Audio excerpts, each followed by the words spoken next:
Gotta catch 'em all is the tagline associated with the popular Japanese animated cartoons called Pokemon.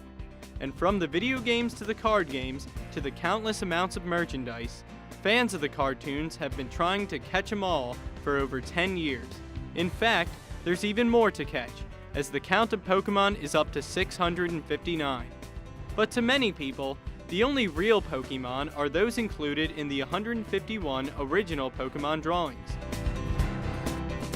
One Pokefan who holds this belief is tattoo artist James Clouser of Lucky 13 Tattoos and Body Piercings in Kutztown, Pennsylvania, whose interest in Pokemon led him to embark on a creative journey to tattoo all 151 original Pokemon on whoever is willing.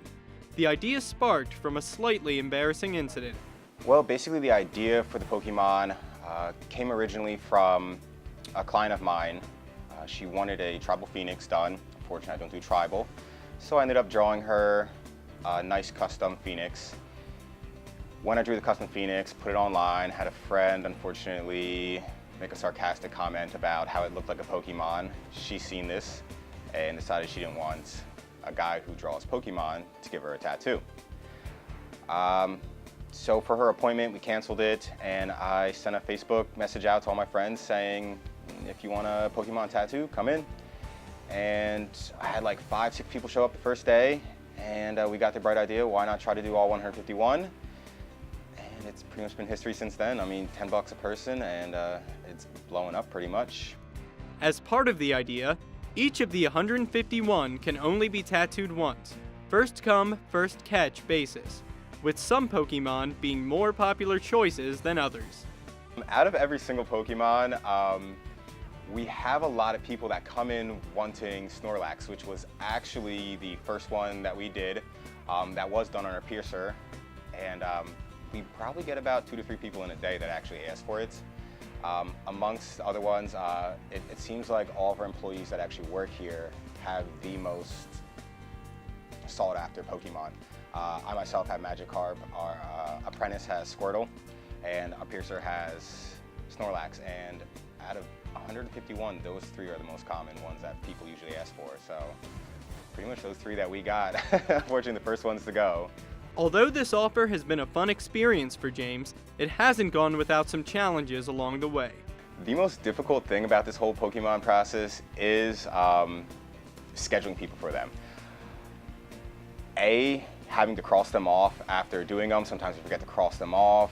Sometimes we'll get 4 people in here that want 4 different designs. We accidentally cross 3 off the list.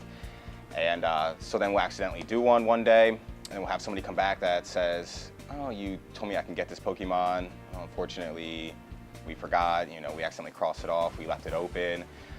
So the biggest thing really is trying to figure out which ones we did, which ones we're going to do, and which ones will be left. I would assume that when we do finish this, I probably will have like 5 or 6 of them left that I just completely forgot about. So that's really like the worst part, is scheduling people and remembering which ones I did, which ones I'm going to be doing, and which ones have yet to be taken.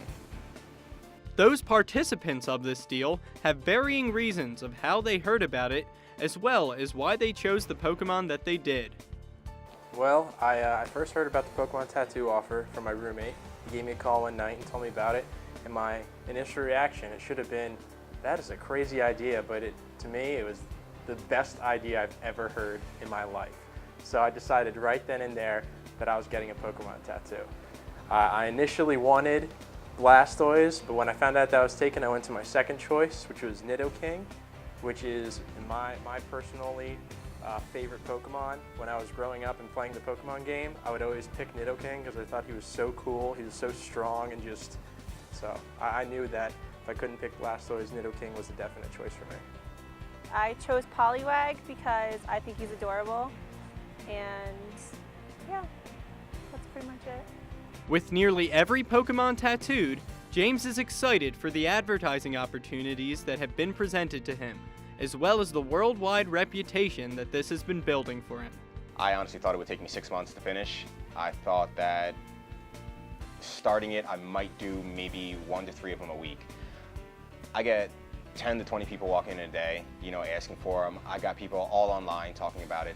Everywhere you go on campus and in the surrounding areas, Reading, Allentown, you get just tons of people talking about it. So I think it's a success, not only for a success for me personally to do all 151, but then also to bring traffic into the shop.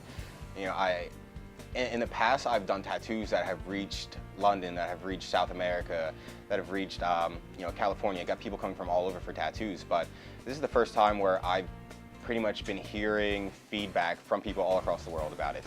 Pokemon's one of those things where usually the younger generations all know about Pokemon. I mean, I'm 25 and I've played it when I was a kid. So you got people all over the world that has played this. They're constantly bringing out new things for it. They're constantly always updating stuff. So it's one of those things where I believe it's going to reach really far. And just seeing people, like I said, from across the world actually talking about it kind of like puts you on the map a little bit. Like, oh yeah, Kutztown, home of like the 151 Pokemon tattoo guy. Like, it's funny, but yeah, it's reaching different continents and everything else. So that's definitely something cool about it. So if you're thinking about a tattoo or body piercing for yourself, stop on into Lucky 13, located at 263 West Main Street, Kutztown, Pennsylvania, and say hi to now world-renowned Pokemon tattoo artist James Clouser, and congratulate him on his accomplishment.